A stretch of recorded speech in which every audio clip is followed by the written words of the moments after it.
한 주 동안 가장 화제가 된 말들을 통해서 이번 주 정치를 평가하는 코너죠. 말말말. 오늘도 두 분의 말감별사 모셨습니다. 더불어민주당 박성준 의원 그리고 국민의힘 김영우 전 의원 어서 오십시오. 네, 안녕하세요. 네, 어서 오세요. 네. 조금 전에 최진석 명예교수와 인터뷰 들으셨어요? 조금 얼핏 들었습니다. 네. 네. 아니 그러니까 안철수 위원장하고 윤석열 당선인은 어떻게 된 걸로 알고 계세요? 김영우 의원께서는. 제가 볼 때는 뭐 이번에 뭐 조각 문제로 상당히 어려웠다가 네. 결국 공동정부라고 하는 그 목표는 성공시켜야 된다라는 원칙에 다시 합의를 하신 것 같아요. 뭐 조금 불안하긴 했죠. 왜냐하면은 대선 그 막바지에 단일화를 급하게 하지 않았습니까? 네. 그러다 보니까 뭐 합의문을 쓴 것도 아니었고 그냥 나를 믿어달라. 종이짝이 무슨 중요하냐. 종이 쪼가리. 예, 종이 쪼가리였군요. 이런 식의 단일화였기 때문에 그 공동정부라고 하는 거에 대한 구체적인 내용을 담지는 못했던 것 같아요. 하지만 정책의 방향이라든지 네. 이 대한민국이 이제 바로 가기 위한 기본적인 가치의 문제, 또 연금 문제, 또 과학기술 발전의 문제 이런 거에 대해서 이제 합의를 한 것 같은데 그런 면에서 다시 어제 봉합이 좀 된 것 같습니다. 그래서 저는 굉장히 다행이라고 생각하고 공동정부 약속 지켜야죠. 그건 국민과의 약속이니까. 하지만 이번에 이제 18개 부처는 안 됐지만은 네. 앞으로도 또 장관급 인사가 있습니다. 차관급. 네, 차관급도 있고 장관급도 있어요. 장관이란 직책은 아니지만 그 급의 인사들이 있죠. 있죠. 예. 그다음에 또 부처의 그 산하 연구단체라든지 네. 그 공공기관이 또 있죠. 그래서 그런 공동정부의 그 필요성에 대해서 합의했고 어제 다시 봉합이 됐다고 그래서 무지무지하게 다행입니다. 하하. 이런 거는 다른 당에서 더 잘 보시잖아요. 그렇죠. 박성준 잘 볼 수밖에 의원님 없고 어떻게 보고 이것은 계세요? 일시적 봉합이고 일단 공동정부 구상할 때부터 이것은 파열음이 예상이 됐던 내용이죠. 왜 그렇게 보세요? 몇 가지 좀 짚어볼 필요가 있는 것 같은데 형식적으로는 이제 공동정부를 이제 지향한다라고 했지만 실질적으로는 내용으로 볼 때는 이제 흡수합당이란 말이죠. 흡수합당이라고 하는 것은 뭐냐면 결국 대선 승리에서 얼만큼 기여도를 했느냐에 대한 부분인데 그것은 서로 바라보는 시각이 다르단 말이죠. 윤석열 측에서는 그 지분이 없다라고 생각할 수도 있는 거고 안철수 후보 입장에서는 우리가 상당한 기여를 했다. 근데 이제 공동정부 구성이라는 것은 선거 승리를 위해서 단일화를 통해서 근데 뭐를 지향하냐면 이제 공동의 가치를 지향하는 건데 예. 그 내용은 누구냐면 공동가치 지향하기 위해서는 인선을 통해서 하는 거거든요. 예. 그래서 항상 장관에 대한 배분을 통해서 가치 연대와 정책 실현을 할 수가 있는 건데 네. 그만큼 윤석열 당선인이 안철수의 기여도를 인정할 것이냐 볼 때 제 3자적인 입장에서 봤을 때는 크게 인정하지 않을 거라고 봤고 그것이 어느 정도 일정 시점에 가서는 파열음을 날 수밖에 없다라고 생각했는데 실제 좀 빨리 온 것이죠. 이거 생각보다 빨리 빨리 왔고 또 하나는 이제 가장 중요한 것이 여기 대통령 선거 과정에서 안철수 당선인이 얼마나 이제 중도 지향에 포괄적 그 기여를 했냐에 대한 부분인데 네. 그걸 저는 윤석열 당선인이나 그 측에서 얼만큼 인정하느냐가 좌우한다고 봤는데 좀 흐름을 봐서는 인정하지 않고 있는 분위기인 것 같습니다. 그러니까 대선에서 얼마나 역할을 했는가에 대해 크게 인정하지 않다 보니까 이렇게 빨리 파열이 왔단 말씀이신 이제 거죠? 지금 지방선거 공천 과정에서 드러나지 않습니까? 유승민 경기도지사 후보를 이제 저는 배제하는 쪽으로 좀 가고 있다고 보는 거고요. 그래요. 또 하나는 이제 강원도지사의 김진태 전 의원 같은 경우는 이제 배제하는 것 같고, 그 다음에 대구시장의 홍준표 후보라든가 이런 분들은 실질적으로 집권 이후에 정치적인 그림을 그렸을 때 방해 요소라고 생각할 수 있을 가능성이 크다. 껄끄러운 사람들 제거하겠다고 보세요? 지금 그런 가운데 있는 것이고 이제 권력의 어떤 집중화 모습으로 좀 가고 있다. 초기에. 그렇게 껄끄러운 사람들을 제거하는 와중에 거기에 안철수 대표도 한 사람이었을 것이다라는 생각? 지금은 그렇게까지는 할 수는 없겠죠. 왜 그러냐면 이제 공동정부라고 하는 지향점이 있는데 내재적으로는 앞으로 계속 그렇게 갈 수밖에 없지 않겠나 봐요. 자, 이거 아마 오늘 말말말도 이쪽 어디서 골라오신 걸로 제가 알고 있기 때문에 이번 주에 말을 듣고 이야기 더 이어가겠습니다. 박성준 의원이 골라오신 이번 주 말입니다. 새 정부의 그 청사진을 제대로 그려가는 것이 아주 중요한 일이기 때문에 제가 또 거기에 적합한 그러니까 그 청사진을 제대로 실행에 옮길 만한 능력이 있는 분들을 또 추천도 해드렸습니다. 그렇지만 그 인사는 당선인의 목 아니겠습니까? 인선 과정에서 특히 제가 전문성이 있는 분야에 대해서는 조언을 드리고 싶었습니다만 그런 과정은 없었습니다. 어제 유인태 전 국회 사무총장이 나오셔가지고 안철수 대표 너무 딱하다 이러실 정도로 지금 이 목소리를 들어봐도 굉장히 힘이 없으세요. 김영우 전 의원님. 제가 볼 때는 이번 조각에서는 안철수 위원장이 이제 사람들을 추천하는 거는 맞는 것 같아요. 그렇죠? 근데 이제 그것이 채택은 안 됐는데 현실적으로 보면 뭐 여러 가지 그 검증의 문제라든지 이런 게 있죠. 그래서 추천한 분들이 다 입각을 한다든지 이런 게 쉬운 건 아니에요. 그런데 제가 볼 때는 안철수 위원장이 중시하는 것은 정책입니다. 정책. 제가 볼 때는 아마 입각에 욕심이 있고 이 자리에 욕심이 있었으면은 국무총리직을 수락을 했겠죠. 국무총리를 맡았겠죠. 내각을 책임지는. 그게 가장 어떻게 보면 강력한 공동정부의 형태인데 네. 그거를 마다하지 않았습니까? 그렇다고 그거 마다한 거 맞아요, 근데? 네, 제가 볼 땐 그래요. 그렇다고 지금 안철수 위원장이 당장 뭐 합당 이후에 당대표에 나갈 것도 아니란 말이죠. 예. 그렇기 때문에 제가 볼 때는 국무총리직을 맡지 않고 무슨 뭐 다른 자리 욕심이 있는 거는 아닌 걸로 보여집니다. 그런 면에서 어제 이제 우리 박성준 의원님은 일시적인 봉합이다 그러는데 원래 그렇습니다. 정치권에서는 일시적인 봉합 한 다음에 또 새살이 나오고 그러는 거예요. 뭐 완전히 뭐 물리적인 화학적인 결합 이거는 불가능한 거예요. 만에 하나 지난번에 만약에 단일화할 때 합의문에 내각의 몇 명 국민의당 안철수 위원장 쪽이 추천한 인사를 하겠다. 이렇게 썼더라면은 민주당의 반응은 딱 그걸 겁니다. 자리 나눠 먹긴 해. 네? 자리 몇 개 주면은 그게 공동정부가 형성이 되겠냐. 이렇게 반응할 게 뻔합니다. 제가 볼 때는. 그래서 이 정치권에서 일어나는 일은 어떻게 바라보느냐 그 시각의 문제지 해석의 문제고요. 예. 지금 그 인수위 쪽에서 어떤 인사를 해도 민주당에서는 반박을 할 거예요. 왜냐? 정치가 그런 거니까. 알겠습니다. 정리를 하자면 그러면은 공동정부 정신을 지켜가는 것으로 어제 그게 중요하죠. 아니, 잠깐만요. 봉합이 된 거다. 봉합된 게 된 거다 이 말씀이세요? 그럼요. 정치권에서 100점이 어디 있어요? 65점이면 100점입니다. 아니 봉합 중에서도요. 어설픈 봉합이 있고요. 단단한 봉합이 있고요. 막 상중하가 있어요. 저걸 봐야 돼요. 사실은 안철수 위원장 입장에서는 제가 봐도 밖에서 볼 때 상당히 서운하겠구나라는 생각은 듭니다. 솔직히. 그렇죠? 네. 그러니까 막 유인태 선배도 그런 얘기를 하신 것 같은데. 예. 그럼에도 불구하고 이 봉합이 되지 않습니까? 그게 정치력이죠. 그게 정치고요. 그게 지혜고. 누가 잘한 거예요, 그러면? 둘 다 잘한 거죠. 둘 다 잘한 거예요. 네, 둘 다 승리예요? 그렇죠. 일방적으로 한 사람이 완패. 이거를 피하는 게 정치인데 저는 어제 최선을 다했다고 봅니다. 양쪽이. 이렇게 되기 전에 윤 당선인이 더 통합의 정신, 어떤 공동정부 정신을 조금 보여주셨으면 됐잖아요. 아니죠. 아니에요? 어제 봉합이 된 거죠. 그러니까 이거를 우리가 물론 타이밍도 중요합니다만은 그래도 인수위가 깨지지 않고 만에 하나 안철수 위원장이 정말 자리를 박차고 그만두겠다.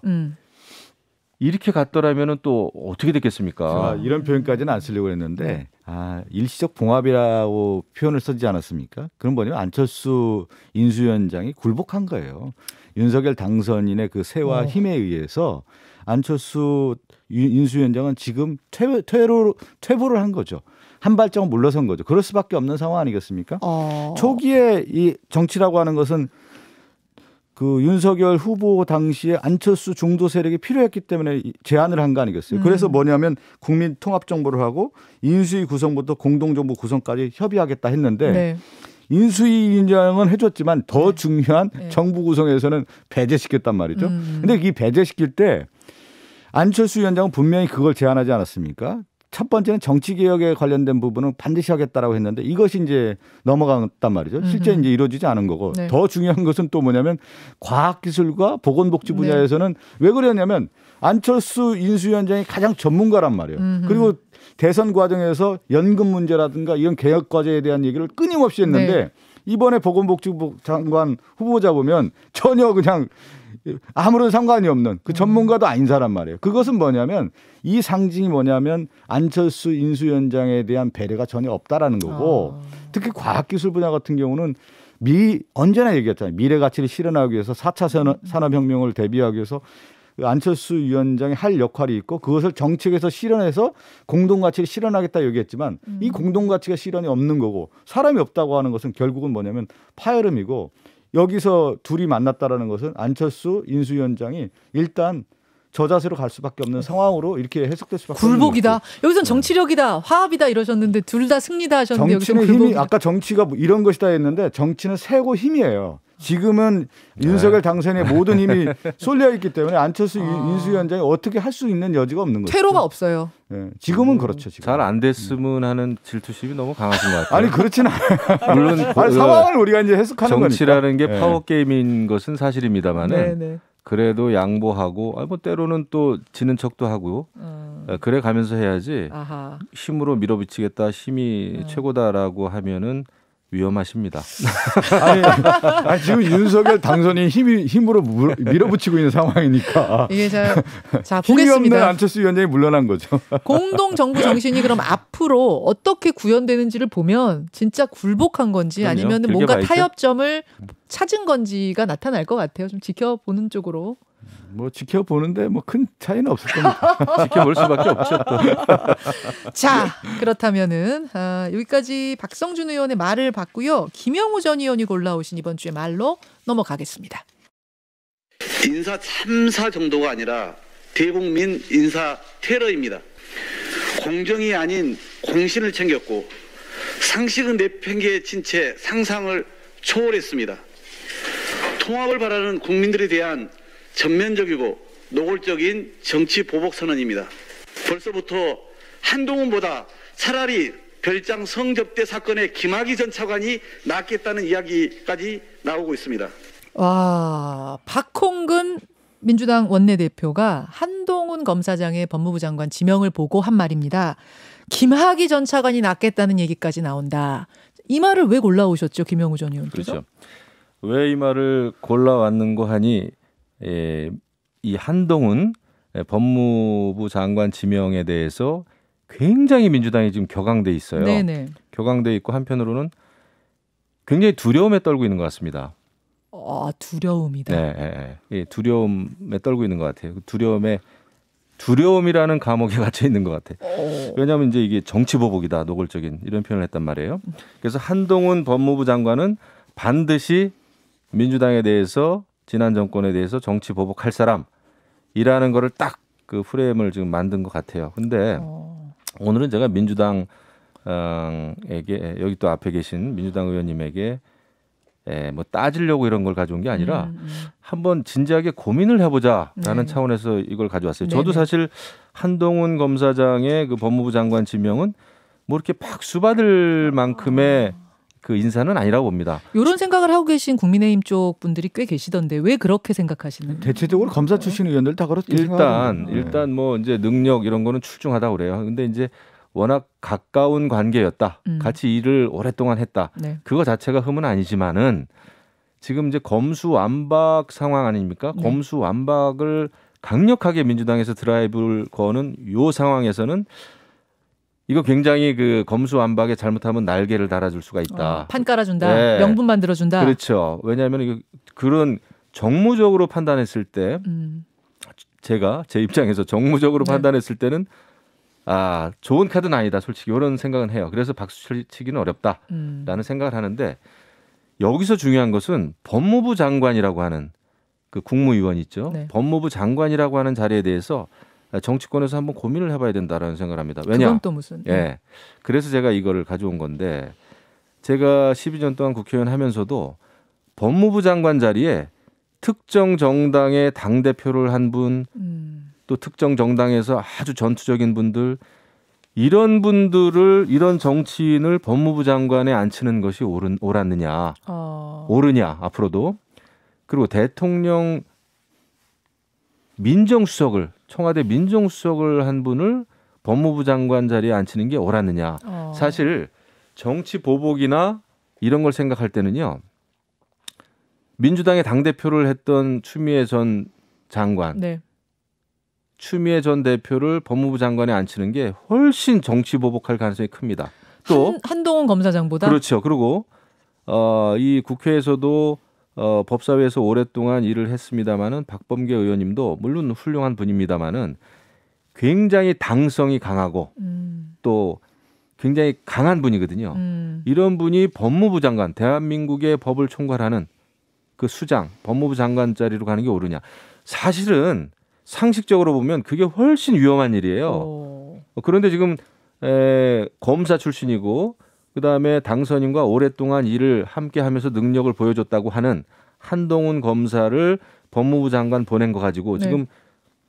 완전히 이거 정치 보복 선언이다, 전쟁이다 이렇게 민주당이 반응하는 게 저는 옳지 않다고 봅니다. 제가 이제 몇 가지 오히려 말씀드릴게요. 자, 박성준 의원님 두려우시냐 이제 질문부터 그 시작했어요. 얘기부터 해야 되겠네. 김영호 전 의원이 이제 두려움에 대한 표현을 했는데 네. 이것은 뭐냐면 민주당의 반응은 어이없기 때문에 이런 반응을 하는 거죠. 어이없는 인사라는 거예요. 첫 번째 지금 얘기했잖아요. 그러면 어이없다 잠깐만. 이러셔야지. 아니 두려움이라는 표현을 쓰지도 않았어요. 어이없다라는 말씀을 이제 드리는 거고 지금 김영호 전 의원님이 얘기한 것처럼 인사가 잘못됐다라는 부분을 인정하지 않습니까? 그것은 어떤 거냐면 한동훈 검사장에 대한 얘기가 나올 때 보통 인사 우리가 이제 급이라고 하는 게 있어요. 급 어떤 네. 급이냐 체급이 있는 거거든요. 이제 지금 27기라고 알려져 있는데 권오수 검찰총장은 20기란 말이죠. 네. 그런 상당한 이제 차이가 있는 이제 기수를 이제 발탁한 건데 그동안 이제 언론이라든가 그 국힘 관계자들 얘기 들어보면 중앙지검장이나 뭐 수원지검장 얘기가 계속 나왔어요. 사실은요. 네, 네. 그럼 그 정도 급인 거예요. 그것을 몇 단계 넘어서 법무부 장관을 발탁했다라는 것은 체급에 맞지 않는 인사를 했다라는 것이 가장 중요한 거고 두 번째는 어떤 걸 지적할 수가 있냐면 윤석열 당선인이 그동안에 그 얘기를 하지 않았습니까? 공정과 상식을 얘기하면서 네. 검찰총장 중앙지검장 하면서 검찰의 중립성 독립성을 위해서 이 검찰이 중립화돼야 된다는 얘기를 했는데 자기 스스로 측근을 임명함으로 인해서 검찰을 통한 법무부 장관을 통한 검찰의 직할체제, 지휘체제를 확실하게 견고히 하겠다라고 하는 거기 때문에 오히려 지금 윤석열 당선인이 자기 스스로 부인하고 있다. 공정과 상식을 측근 임명함으로 인해서. 그리고 이제 세 번째가 매우 중요한데요. 그동안에 이제 우리나라 정치사를 보면 김영삼 전 대통령 같은 경우는 대통령이 된 이후에 이인재라고 하는 노동부 장관을 임명해요. 그래서 새로운 시대를 준비하고 새로운 인물의 상징성을 부여하면서 국민의 마음을 잡는단 말이죠. 다 잡고 가는 거라는 의미가 있는 거예요. 네. 그다음에 김대중 전 대통령 같은 경우는 강인덕 통일부 장관을 해서 통일 정책에 대한 그림을 그려주고 이규성 부총리를 통해서 경제 정책을 이제 입안해주고 이런 이제 큰 그림을 또 그렸단 말이에요. 노무현 대통령은 그 당시 검찰개혁 상징이었기 때문에 강경화 전 장관을 했는데 지금 한동훈 이 법무부 장관 후보자를 지명했다는 것은 네. 어떤 의미냐면 정치가 미래로 가지 않고 이 인선을 통해서 과거로 가겠다. 결국은 뭐냐면 이제 할 수 있는 게 수사 지휘밖에 없는 것이 아니냐라고 하는 것을 이미 인사를 통해서 알려주는 거예요. 그렇기 때문에 민주당이 바라볼 때 이 인사 자체가 어이가 없는 것이죠. 몇 가지 요건에 봤을 때 타당하지 않다라고 하는 것이 민주당뿐만 아니라 지금 국민의힘 그 검찰 출신들 상당히 많아요. 네네. 국민의힘 관계자들 보면. 근데 알겠습니다. 국민의힘 검찰 출신에 있는 분들이 한결같이 얘기하는 게 뭐냐면 타당하지 않다는 얘기도 저도 좀 귀로 듣고 있습니다. 네, 답변을 좀 네. 하겠습니다. 제가. 그러니까 두려움이 아니라 어이없어서 어이없는 그렇다라는 거죠. 게 민주당의 답변. 근데 역시 두려움이 느껴집니다. 그 전혀 제가 아까 체급을 말씀하셨는데 예. 그 지금 민주당이 주장하는 바가 검찰개혁, 사법개혁인데 네. 체급 그러면은 그럼 기수를 굉장히 또 중요시 하시는 것 같은데 저는 그거 옳지 않다고 봅니다. 지금 민주당이 추구하는 검찰개혁, 사법개혁이 기수를 중시하고 연공 서열을 중시하는 거라면 그거 잘못된 개혁이죠. 기수 파괴 그러면 능력 위주의 그 검찰 개혁해야 되는 거 아닙니까? 그리고 또 하나 체급 자꾸 말씀하시는데 그렇게 보면은 문재인 정부 하에서 대법원장을 누굴 앉혔죠?